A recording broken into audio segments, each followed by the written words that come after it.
Good morning students. आज class में आपका स्वागत है। सभी विद्यार्थी अच्छे से पढ़ रहे होंगे, ऐसी मेरी आशा है। लास्ट क्लास में परमाणु की जो संरचना है उसके बारे में पढ़ लिया था। उसके कुछ सिद्धांत थे अलग अलग वैज्ञानिकों के, उन वैज्ञानिकों के सिद्धांतों के बारे में पढ़ लिया था। आज का जो अपनी क्लास है उस क्लास में हम पढ़ेंगे तत्वों के वर्गीकरण के बारे में। तो हम बात करते हैं तत्वों की खोज से लेके। देखो, अपन बात करते हैं सन 1800 के अंदर जो खोज किए गए तत्वों की संख्या थी, उस समय लगभग 31 तत्व खोज लिए गए थे और लगभग 1865 तक आते आते ये तत्व जो खोज लिए गए थे उनकी संख्या थी 63। हम अगर वर्तमान में बात करें तो वर्तमान में कहने का मतलब आज तक या वर्तमान में जो खोजे गए तत्वों की संख्या है वो लगभग 118 तत्व बताए जाते हैं IUPAC के अनुसार। IUPAC जो एक संस्था है उसके माध्यम से वर्तमान में खोज किए गए तत्वों की कुल संख्या 118 है। इन 118 तत्वों में से जो 92 तत्व हैं वो तत्व प्राकृतिक हैं और शेष जो तत्व हैं वो शेष तत्व कैसे हैं? कृत्रिम तत्व हैं। तो शुरू से हम बात करें कि जब तत्वों की संख्या कम हुआ करती थी उस समय उनके अध्ययन के लिए सुविधाएं हुआ करती थी, लेकिन जैसे जैसे तत्वों की संख्या बढ़ती गई वैसे वैसे उनको व्यवस्थित अध्ययन करने के लिए उनकी व्यवस्थित करने की जो आवश्यकता है वो महसूस होना प्रारंभ हो गई।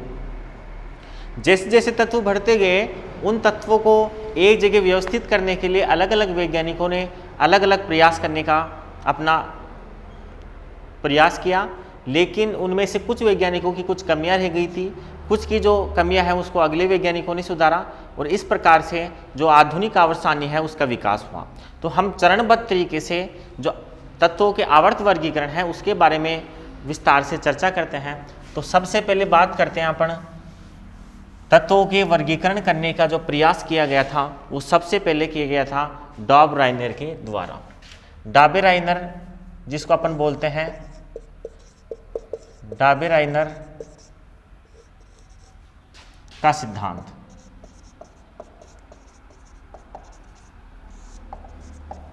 सबसे पहले तत्वों को व्यवस्थित करने का जो काम है वो 1829 ईस्वी के अंदर जो डॉबराइनर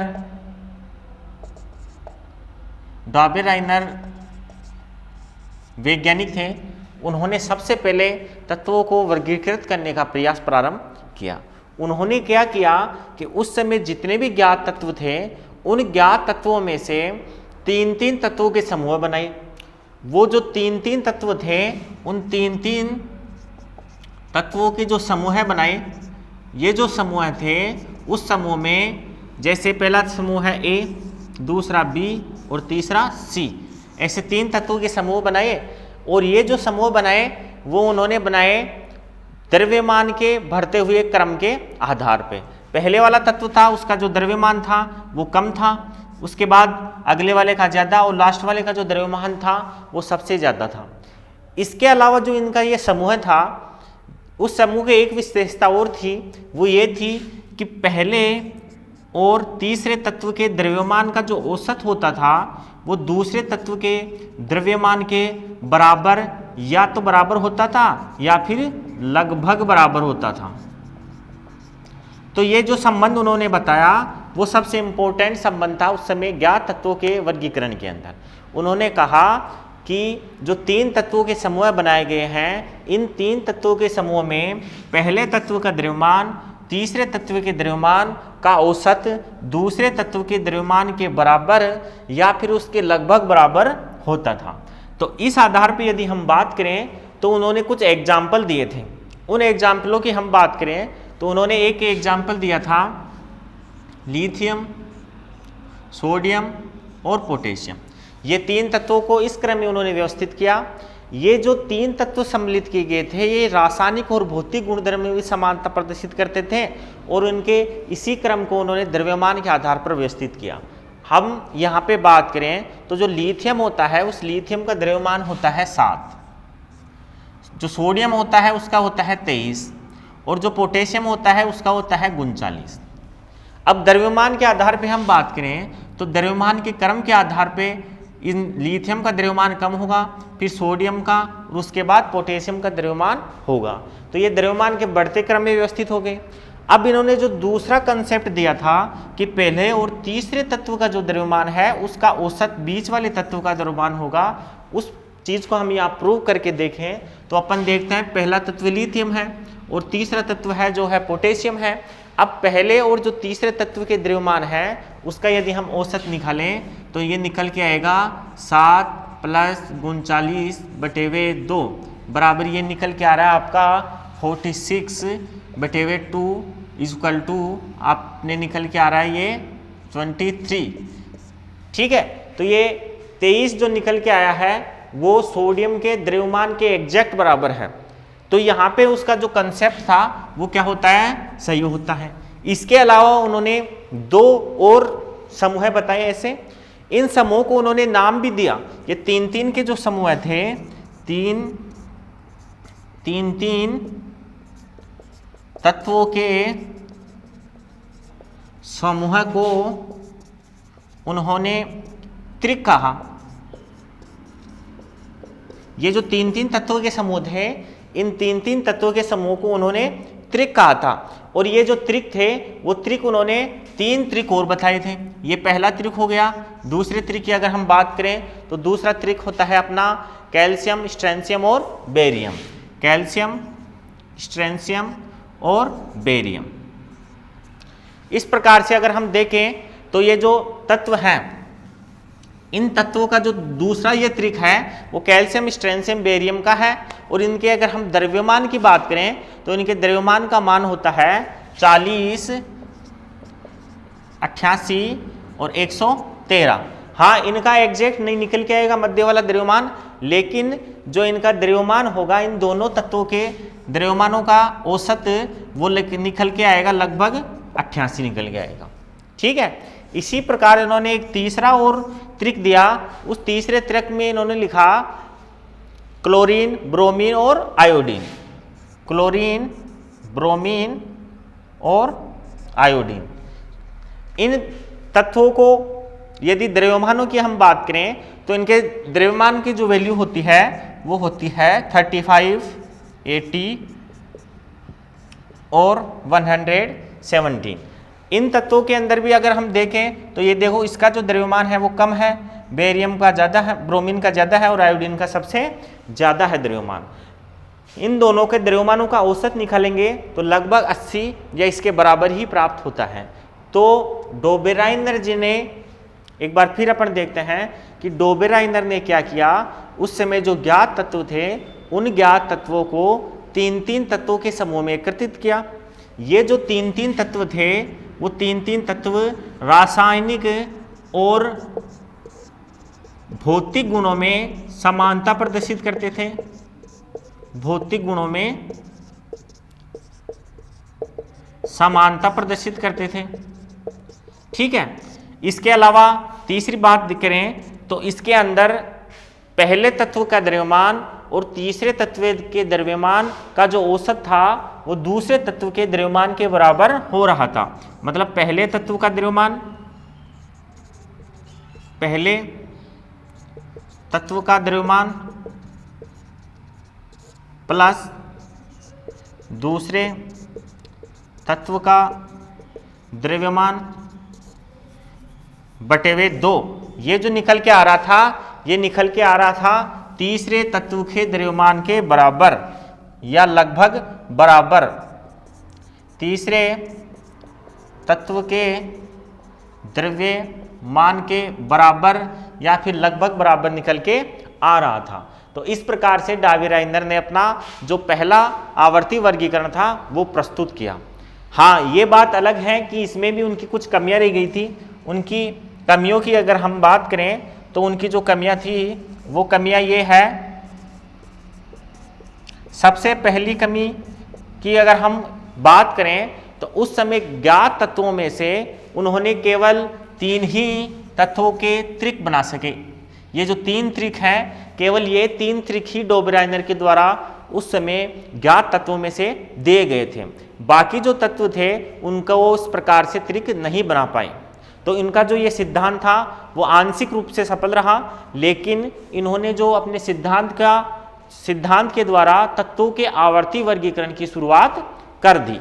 उसके बाद हम बात करें तो अगले जो वैज्ञानिक थे जिनका नाम था John Alexander Newland, John Alexander Newland, उनके द्वारा तत्वों को वर्गीकृत करने का प्रयास किया गया, जिसे अपन न्यूलैंड का अष्टक सिद्धांत के नाम से जानते हैं। न्यूलैंड का अष्टक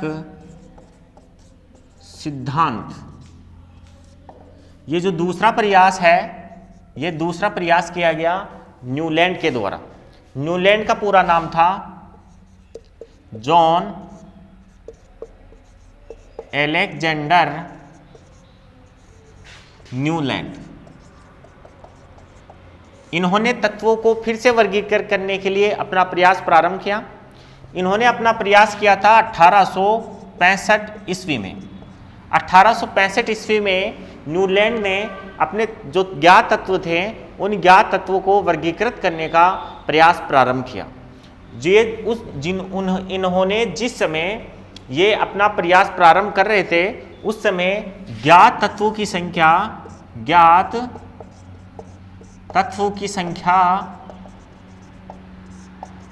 56 थी। कहने का मतलब इन्होंने 56 तत्वों पर ही ये जो अपना सिद्धांत है वो लागू किया था। अब इनके सिद्धांत की हम बात करें तो इन्होंने बताया कि यदि हम तत्वों को उनके द्रव्यमान के बढ़ते क्रम में व्यवस्थित करते हैं तो 7 के बाद जो 8वां आने वाला तत्व है वो पहले वाले तत्व के साथ समानता प्रदर्शित करता है। इन्होंने बताया कि ज्ञात तत्वों को यदि हम बढ़ते हुए द्रव्यमान के क्रम में व्यवस्थित करते हैं तो 7 के बाद आने वाला जो 8वां तत्व है वो पहले वाले तत्व के साथ समानता प्रदर्शित करता है।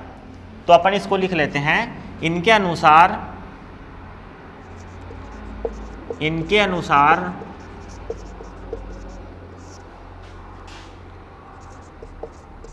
ज्ञात तत्वों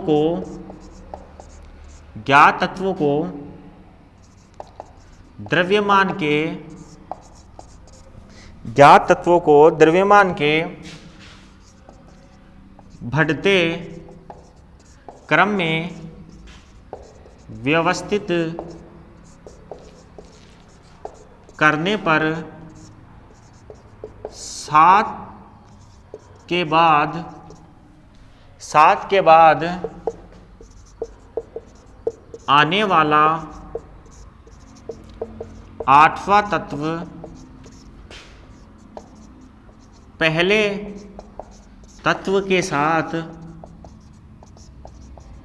समानता प्रदर्शित करता है। इन्होंने बताया कि 7 के बाद आने वाला जो 8वां तत्व है वो पहले तत्व के साथ समानता प्रदर्शित करता है। इस आधार पे इन्होंने अपने सिद्धांत का नाम रखा। इस आधार पे ही इनके सिद्धांत को न्यूलैंड का अष्टक सिद्धांत भी कहते हैं। इसी कारण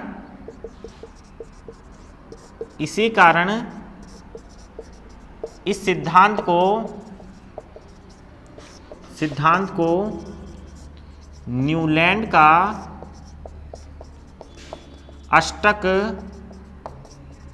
सिद्धांत कहते हैं। अब अपन उस समय ज्ञात तत्वों को इन्होंने किस प्रकार से व्यवस्थित किया उसके एक सारणी लिख के देखते हैं। तो इन्होंने सबसे पहले लिथियम, फिर उसके बाद बेरिलियम, फिर बोरोन, फिर कार्बन, फिर नाइट्रोजन, फिर ऑक्सीजन, फिर lithium, beryllium, boron, carbon, nitrogen, oxygen और उसके बाद फ्लोरीन। फिर उसके नीचे उन्होंने दूसरी जो पंक्ति बनाई वो दूसरी पंक्ति थी sodium, magnesium, aluminium, silicon, phosphorus, sulphur और क्लोरीन। इस प्रकार से उन्होंने तत्वों को दो क्रम में व्यवस्थित किया और इसके नीचे उन्होंने दो तत्व और रख दिए, एक थे पोटेशियम और एक था कैल्शियम। अब इन्होंने अपनी इधर यहाँ देखे तो ये 1 2 3 4 5 6 और ये 7 तत्व हो गए। 7 तत्वों के उन्होंने इस प्रकार से व्यवस्थित किया। 7 के बाद जो 8वां तत्व आ रहा है, यह 8वां तत्व पहले तत्व के साथ समानता प्रदर्शित कर रहा है। कहने का मतलब लिथियम, सोडियम और उसके नीचे वाला जो है पोटेशियम, ये आपके तीनों जो तत्व हैं वो रासायनिक और भौतिक गुणों में समानता प्रदर्शित करेंगे, ऐसा न्यूलैंड ने अपने सिद्धांत में बताया था और वास्तव में ये समानता भी प्रदर्शित करते हैं। इन्होंने अपने इस सिद्धांत की तुलना संगीत के 7 सुरों से भी की थी। संगीत में 7 सुर होते हैं, सा रे गा मा पा दा नी सा, मतलब 8वां फिर सा आता है और पहले वाला भी स रहता है। तो इस प्रकार से इन्होंने अपने सिद्धांत की तुलना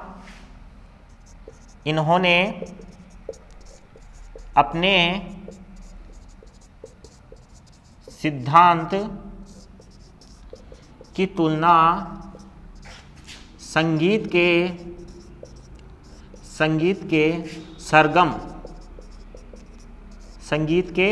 सरगम से की थी। संगीत का जो सरगम होता है उसमें पहला सुर होता है स और फिर 8वां सुर होता है वो फिर से आ जाता है। तो इस प्रकार से 7 के बाद जो 8वां आ रहा है वो पहले वाले के साथ समानता दिखा रहा है। ठीक इसी प्रकार इनका जो ये सिद्धांत है उसमें 7 के बाद जो आने वाला 8वां तत्व है वो पहले वाले तत्व से समानता प्रदर्शित कर रहा है। तो इस प्रकार न्यूलैंड ने उस समय ज्ञात तत्वों को वर्गीकृत करने का प्रयास किया था। इसके सिद्धांत में भी कुछ कमियां रह गई थी। उनकी कमियों की यदि हम बात करें तो इनकी कुछ कमियां थी। इसका स्क्रीनशॉट ले लो, फिर मैं साफ करता हूं।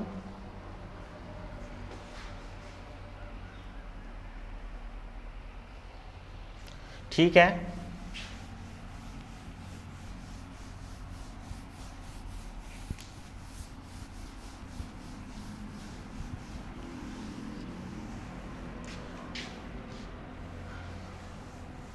न्यूलैंड के अष्टक सिद्धांत की कमियां देखो।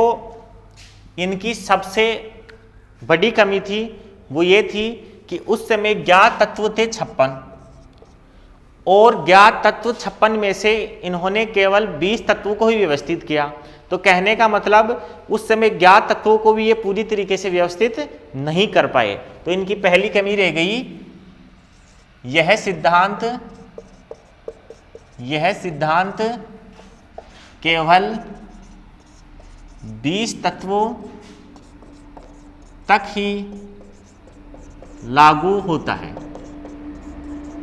सबसे पहली कमी इसकी थी वो ये थी कि यह सिद्धांत केवल 20 तत्वों पर ही लागू होता है।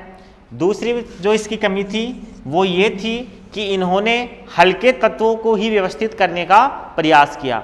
जिनका द्रव्यमान कम था केवल उन्हीं तत्वों को व्यवस्थित किया। उससे अधिक वाले जो परमाणु द्रव्यमान वाले, परमाणु भार वाले जो तत्व थे उनको ये वर्गीकृत नहीं कर पाए।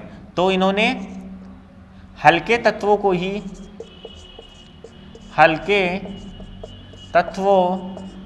ही व्यवस्थित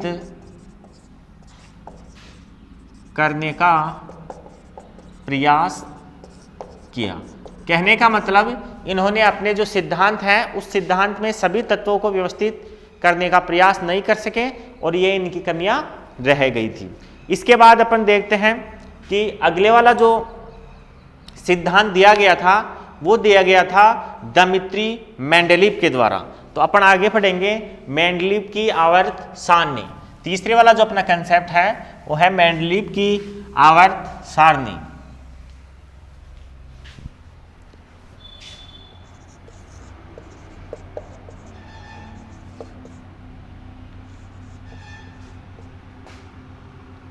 मेंडलीव की आवर्त सारणी।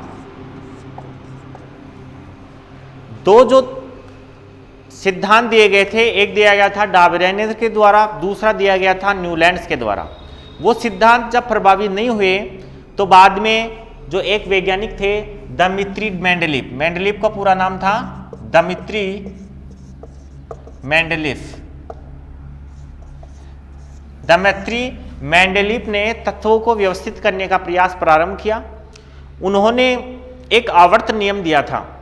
उन्होंने क्या दिया? एक आवर्त नियम दिया। ये जो आवर्त नियम था, यही आवर्त नियम इसकी जो आवर्त सारणी है उस आवर्त सारणी का मुख्य बिंदु था या इसका बेस था। इसी के आधार पे जो आवर्त सारणी थी वो बनाई गई थी आवर्त नियम के आधार पे। तो सबसे पहले हम बात करते हैं कि उनका आवर्त नियम था क्या। तो उनका आवर्त नियम ये था कि तत्वों के रासायनिक और जो भौतिक गुणधर्म होते हैं, तत्वों के रासायनिक और जो भौतिक गुणधर्म होते हैं वो परमाणु द्रव्यमान के आवर्ती फलन होते हैं। तत्वों के भौतिक और रासायनिक गुणधर्म तत्वों के परमाणु द्रव्यमान के आवर्ती फलन होते हैं। इसको अपन नोट करें तो उनका जो आवर्ती नियम आता है वो यह है कि तत्वों के भौतिक व रासायनिक गुण, तत्वों के भौतिक व रासायनिक गुण तत्वों के द्रव्यमान के आवर्ती फलन होते हैं। कहने का मतलब, आवर्ती फलन का मतलब यह होता है कि निश्चित क्रम के बाद जो आने वाले तत्व हैं वो पहले वाले तत्व के साथ समानता प्रदर्शित करेंगे। लेकिन कब करेंगे? जब अपन उनको उनके द्रव्यमान के एक निश्चित क्रम में व्यवस्थित कर देंगे।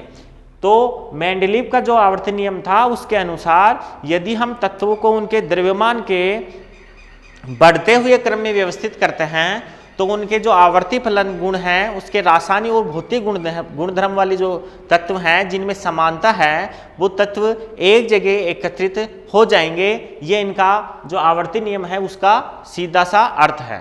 ठीक है, तो अपन बात करते हैं मेंडलीफ के जो आवर्ती नियम के आधार पर बनाई गई जो उनकी आवर्त सारणी थी, उस आवर्त सारणी की कुछ जानकारियां।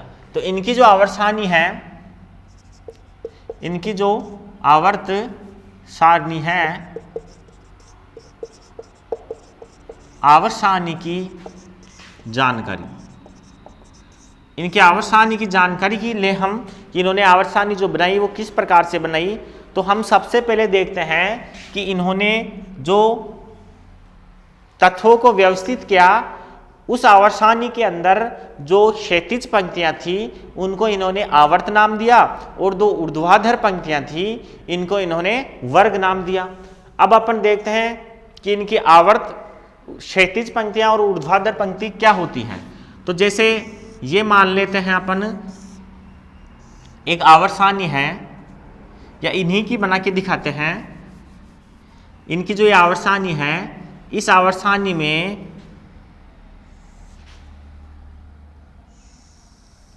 ये जो क्षैतिज पंक्तियां हैं, जो मैं अब लाइनें बना रहा हूं, ये जो पंक्तियां बना रहा हूं, ये पंक्तियां हैं क्षैतिज। तो ये जो क्षैतिज पंक्तियां हैं, इन क्षैतिज पंक्तियों को इन्होंने नाम दिया था आवर्त और इन आवर्त पंक्तियों की संख्या थी 6। कितनी थी? 6। ये जो पंक्तियां दिख रही है आपको, इनकी संख्या थी 6। 1 2 3 4 5 और 6। इनको इन्होंने नाम दिया आवर्त। क्या नाम दिया इन्होंने? आवर्त नाम दिया। ठीक है, अब जो ऊर्ध्वाधर पंक्तियां थी, ऊर्ध्वाधर पंक्तियां होंगी। अब मैं जो लाइन खींचूंगा, ये जो खड़ी लाइनें खींच रहा हूं, इसके बाद जो ये पंक्तियां बन रही हैं, ये पंक्तियां हैं ऊर्ध्वाधर पंक्तियां। तो जो ऊर्ध्वाधर पंक्तियां हैं, उन ऊर्ध्वाधर पंक्तियों की संख्या थी 8। कितनी संख्या थी? उनकी संख्या थी 8। इनकी जो आवर्त सारणी है उसमें ऊर्ध्वाधर पंक्तियों की संख्या थी 8 और इनको इन्होंने नाम दिया था वर्ग। तो अभी अपन इनको लिख देते हैं। ये हो गई इसकी ऊर्ध्वाधर पंक्तियां 1 2 3 4 5 6 7 और 8। इनको इन्होंने नाम दिया 8 को वर्ग। ये 8 क्या है? वर्ग है। और ये जो क्षैतिज पंक्तियां हैं इनको अपन क्या बोलेंगे? आवर्त। तो इस प्रकार से इनके आवर्त सारणी के अंदर वर्ग की संख्या है 8 और आवर्त की संख्या है 6। यह पहला कंसेप्ट मैं यहां लिख देता हूं कि इनकी आवर्त सारणी में क्षैतिज पंक्तियों को आवर्त व क्षैतिज पंक्तियों को आवर्त व ऊर्ध्वाधर पंक्तियों को वर्ग कहा जाता है। इनकी जो क्षैतिज पंक्तियां हैं उनको तो क्या कहा जाता है? आवर्त, और ऊर्ध्वाधर पंक्तियों को कहा जाता है वर्ग। ठीक है। दूसरी जो इसकी आवर्त सारणी से अपने को जानकारी प्राप्त होती है वो ये है कि इस आवर्त सारणी में, इस आवर्त सारणी में 8 वर्ग व 6 आवर्त हैं। 8 तो वर्ग हैं और 6 क्या है? आवर्त हैं। ठीक है। ये 8 वर्ग हो गए और ये 6 क्या हो गए? आवर्त हो गए। अब इन्होंने क्या किया कि जो इनके ये वर्ग थे, इन वर्गों को भी इन्होंने उपवर्गों में बांट दिया। ये पहला वर्ग है, ये इस पहले वर्ग को इन्होंने इधर ए और इधर बी दो नाम दे दिया। इसमें भी ए बी, इस प्रकार से इन्होंने सभी वर्गों को उपवर्गों में बांट दिया। और जो 8वां वाला जो वर्ग है उसको इन्होंने बांट दिया था 3 वर्गों में, ए बी सी। तीसरे वाले वर्ग में 3 उपवर्ग बना दिए, बाकी सब के अंदर इन्होंने 2-2 उपवर्ग बनाए थे। ये हो गई इनके वर्गों का उपवर्गों में विभाजन। और आवर्त की बात करें तो आवर्त में पहला, दूसरा और तीसरे आवर्त के अंदर केवल एक एक श्रेणी थी, जबकि चौथा, पांचवा और छठवें आवर्त के अंदर इन्होंने 2-2 श्रेणियां बना दी। चौथे, पांचवें और छठवें आवर्त में इन्होंने फर्स्ट श्रेणी और सेकंड श्रेणी, फर्स्ट श्रेणी सेकंड, फर्स्ट और सेकंड, ऐसे 2-2 तत्वों की श्रेणियां बना दी। अब इन्होंने क्या किया कि जैसे ये वर्ग है पहले वाला, इसके 2 वर्ग हो गए, तो एक तत्व आएगा इसके यहाँ पे। जैसे मैं इसको, एक तत्व यहाँ पे आएगा, एक तत्व यहाँ पे आएगा, एक तत्व यहाँ पे आएगा और एक तत्व यहाँ पे आएगा। ठीक है। ये तो हो गई इसके वर्ग की बात। 8वें वर्ग में इस प्रकार से 3 तत्व आएंगे, 1, 2 और 3। अब इनमें तत्वों की केवल एक एक श्रेणी होगी पहले, दूसरे और तीसरे आवर्त में। लेकिन चौथे आवर्त की अगर हम बात करें तो इनमें तत्वों की 2-2 श्रेणियां होगी। इस आधार पे एक तत्व यहाँ आएगा, एक यहाँ आएगा, एक यहाँ पे आएगा और एक यहाँ पे आएगा। इस प्रकार से चौथे, पांचवें और छठवें के अंदर तत्वों की 2-2 श्रेणियां इन्होंने व्यवस्थित कर दी। तो अपन यहां लिख देते हैं, इन्होंने वर्गों को ए व बी उप वर्गों में तथा आवर्त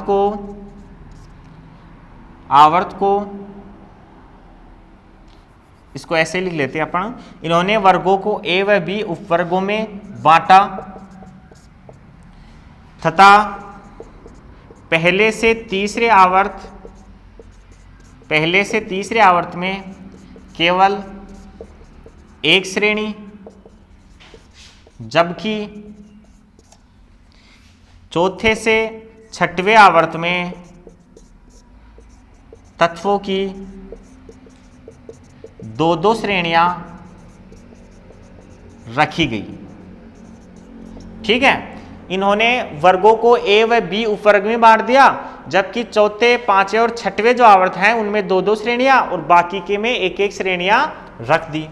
इसके बाद अपन बात करते हैं कि इनकी जो आवर्त सारणी है, उस आवर्त सारणी का जो मुख्य गुण है वो गुण है कि तत्वों को इन्होंने तत्वों को द्रव्यमान के बढ़ते क्रम में व्यवस्थित किया। तो इन्होंने तत्वों को आवर्त सारणी में द्रव्यमान के बढ़ते क्रम में व्यवस्थित किया। इन्होंने क्या किया, जो द्रव्यमान के आधार पर तत्वों को इस आवर्त सारणी में बढ़ते हुए क्रम में व्यवस्थित करने का प्रयास किया। तो एक बार और देख लेते हैं अपन इसके आवर्त सारणी के बारे में कुछ जानकारियां। इनकी आवर्त सारणी में जो क्षैतिज पंक्तियां हैं, ये जो क्षैतिज पंक्तियां हैं, इनको इन्होंने क्या कहा, आवर्त कहा। ऊर्ध्वाधर जो पंक्तियां हैं, ये जो पंक्तियां हैं ऊर्ध्वाधर, इनको इन्होंने वर्ग कहा। इनके आवर्त सारणी में वर्ग की संख्या है 8 और आवर्त की संख्या है 6। प्रत्येक जो वर्ग है वो 2 उपवर्गों में बटा हुआ है, 8वां वर्ग 3 उपवर्गों में बटा हुआ है। तत्वों की जो श्रेणियां आवर्त हैं, उन आवर्तों में पहले से 3 जो आवर्त हैं उनके अंदर केवल एक श्रेणी है, जबकि चौथे, पांचवें और छठवें लास्ट के 3 आवर्तों में 2-2 तत्वों की श्रेणियां उपस्थित हैं। तो इस आधार पे उनके आवर्त सारणी के बारे में अपन ने जानकारी प्राप्त की है। आगे हम देखते हैं कि जो इन्होंने अपने आवर्त सारणी दी, उनकी उपयोगिता क्या क्या निकल के आती है। तो इसका स्क्रीनशॉट लें तो ले लें।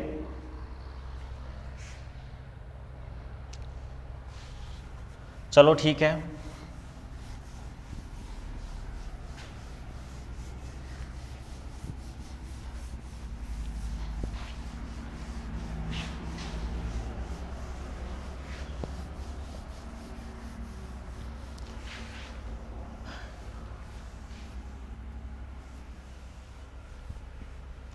मेंडलीव की आवर्त सारणी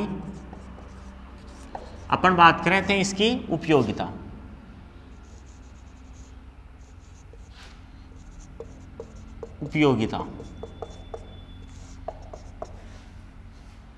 देखो, इनकी जो उपयोगिता थी आवर्त सारणी की, वो सबसे इंपॉर्टेंट या मुख्य उपयोगिता की बात करें तो इनकी आवर्त सारणी एक इस प्रकार की आवर्त सारणी थी कि जो भविष्य में खोजे जाने वाले तत्व हैं, उन तत्वों के लिए इन्होंने अपनी आवर्त सारणी में पहले ही खाली जगह या पहले ही खाली स्थान छोड़ दिए थे।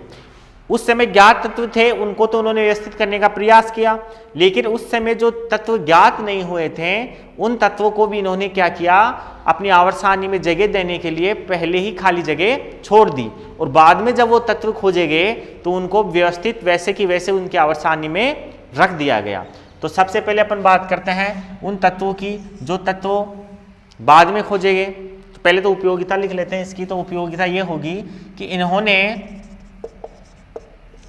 अपनी आवर्त सारणी में भविष्य में खोजे जाने वाले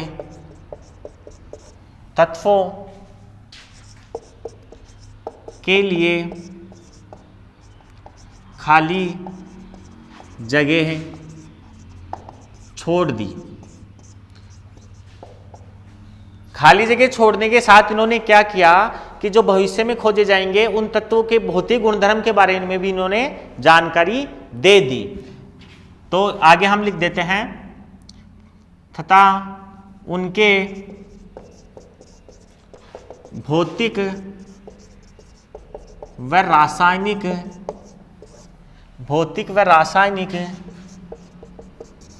गुणों की जानकारी भी दे दी।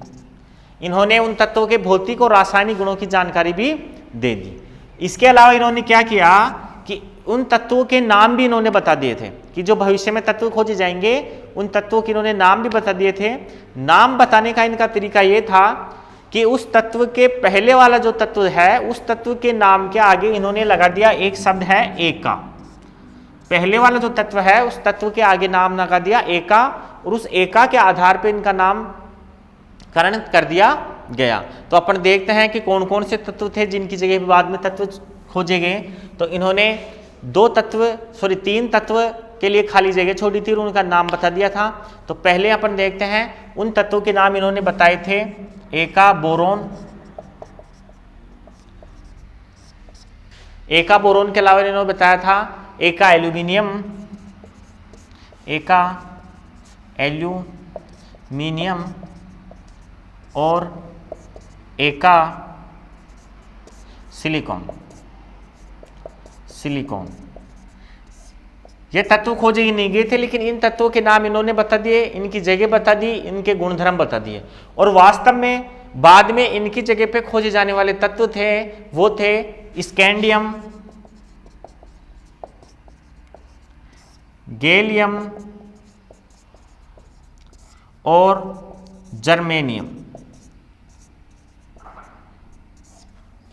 एका बोरोन की जगह बाद में जो तत्व खोजा गया था वो था स्कैंडियम, एका एल्यूमिनियम की जगह खोजा गया था गैलियम और एका सिलिकॉन की जगह खोजा गया था जर्मेनियम।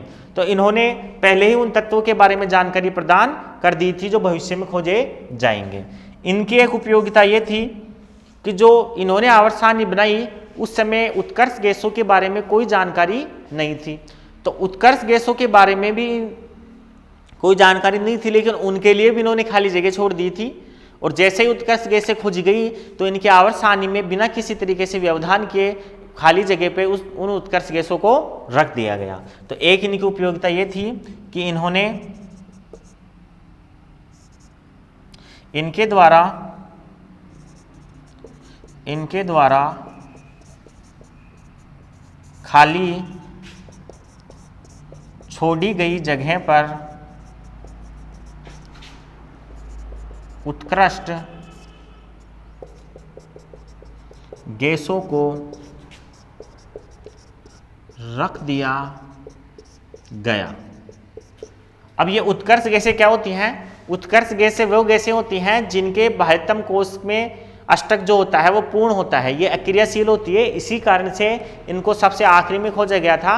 और इन उत्कृष्ट गैसों को अक्रिय गैस भी बोलते हैं। इनको आवर्त सारणी में बिना किसी विचलन के सीधे ही इनके आवर्त सारणी में रख दिया गया था। तो ये इनकी उपयोगिता थी मैंडलीव की आवर्त सारणी की, जो आप नोट कर सकते हैं।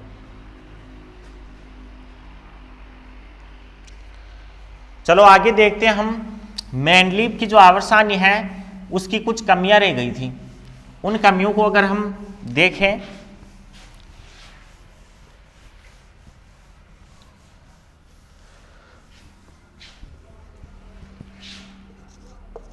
कमियां देखो, हाइड्रोजन जो तत्व है वो हाइड्रोजन तत्व की स्थिति स्पष्ट इस आवर्त सारणी में नहीं थी। मैंडलीव की जो आवर्त सारणी है उस आवर्त सारणी में हाइड्रोजन की जो स्थिति है वो स्पष्ट नहीं थी। हाइड्रोजन क्या होता है, कई बार तो क्या करता है हाइड्रोजन इलेक्ट्रॉन त्याग देता है और कई बार हाइड्रोजन क्या करता है इलेक्ट्रॉन ग्रहण करता है। इस प्रकार से इलेक्ट्रॉन के त्यागने और ग्रहण करने के आधार पर इसकी प्रकृति निश्चित नहीं है, और ये निश्चित अभी जो अपनी आधुनिक सारणी चल रही है उसमें भी अभी निश्चित नहीं है। ये कमी आधुनिक आवर्त सारणी में भी है। तो इनकी जो ये कमी थी ये आवर्त सारणी में इनके में भी थी। तो पहली कमी इनकी हो गई, हाइड्रोजन तत्व का कोई निश्चित स्थान निर्धारित नहीं किया गया। पहली कमी थी कि हाइड्रोजन तत्व का कोई निश्चित जो स्थान है वो इसके द्वारा निर्धारित नहीं किया गया। दूसरी जो इनकी कमी थी वो कमी ये थी कि जो आपके समस्थानिक होते हैं, समस्थानिक क्या होते हैं पहले वो बात करें। तो समस्थानिक ऐसे तत्व होते हैं जिनका परमाणु क्रमांक तो समान होता है लेकिन द्रव्यमान संख्या अलग अलग होती हैं, ऐसे तत्वों को अपन बोलते हैं समस्थानिक। तो समस्थानिक जैसे हाइड्रोजन के समस्थानिक हैं हाइड्रोजन, ड्यूटेरियम और ट्राइटियम। इस प्रकार से हाइड्रोजन की ये तीन समस्थानिक हैं। इन तीन समस्थानिकों की बात करें तो ये तीन समस्थानिक हैं, इनका द्रव्यमान अलग अलग है। और इसी कंसेप्ट के ऊपर इनकी जो आवर्त सारणी बनाई गई थी कि द्रव्यमान के बढ़ते हुए क्रम में तत्वों को व्यवस्थित किया जाएगा और इस तत्वों के आधार पर समस्थानिकों को भी इनकी आवर्त सारणी में निश्चित स्थान मिलना चाहिए था। लेकिन इन्होंने समस्थानिकों को अपनी आवर्त सारणी में अलग स्थान नहीं दिया। कहने का मतलब जैसे हाइड्रोजन के तीन समस्थानिक हैं तो इनको इन्होंने तीन जगह नहीं रखा। क्लोरीन के दो समस्थानिक होते हैं, क्लोरीन 35 होता है, एक होता है 37, एक 34 होता है, एक 37 होता है, तो इस हिसाब से उनको भी 2 जगह रखना चाहिए था। कार्बन के 12 होता है, कार्बन 14 होता है, तो उनको भी 2 जगह रखना चाहिए था, लेकिन इन्होंने समस्थानिकों को कोई अलग से स्थान नहीं दिया, तो ये एक कमी इनकी रह गई थी। तो इनकी कमी थी समस्थानिकों को अलग से कोई स्थान नहीं दिया। ये इनकी कमी रह गई कि समस्थानिकों को इन्होंने अलग से कोई स्थान नहीं दिया था। तीसरी कमी की इनकी बात करें अपन, तो इन्होंने क्या किया, कुछ जगह पे अपना जो आवर्त नियम था कि तत्वों का बढ़ते हुए क्रम में व्यवस्थित करना है, कि इनको तत्वों को उनके द्रव्यमान के बढ़ते क्रम में व्यवस्थित करना है, इस क्रम को इन्होंने कुछ जगह पे तोड़ दिया। जैसे अपन देखें तो जो आपके कोबाल्ट जो होता है, इस कोबाल्ट को पहले रख दिया निकिल से,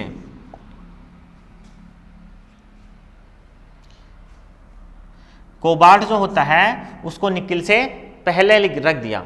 अब ये पहले अपन वो लिख लेते हैं कि इन्होंने क्या किया, कई जगहों पर इन्होंने अपने द्रव्यमान के बढ़ते क्रम को तोड़ दिया। द्रव्यमान के बढ़ते क्रम को तोड़ दिया। इन्होंने क्या किया कि जो कोबाल्ट है उसको निकिल से पहले रख दिया, जबकि इनको रखना चाहिए था पहले निकिल और उसके बाद में कोबाल्ट रखना चाहिए था, लेकिन इन्होंने अपने क्रम को क्या कर दिया, तोड़ दिया। तो इस आधार पे इसकी एक कमी ये भी निकल के आती है। तो अपन ने आज आवर्त सारणी के वर्गीकरण के संबंध में, तत्वों के वर्गीकरण के संबंध में 3 सिद्धांत पढ़े। पहला पढ़ा था डॉबे-राइनर का त्रिक नियम, दूसरा पढ़ा है न्यूलैंड्स का अष्टक सिद्धांत, तीसरा पढ़ा है मेंडलीव की आवर्त सारणी। अब अपन जो अपनी नेक्स्ट क्लास होगी उसमें पढ़ेंगे हेनरी मोजले की आवर्त सारणी। हेनरी मोजले की आवर्त सारणी, ये जो टॉपिक होगा, इस टॉपिक को अपन पढ़ेंगे अपनी नेक्स्ट क्लास में। थैंक यू, धन्यवाद।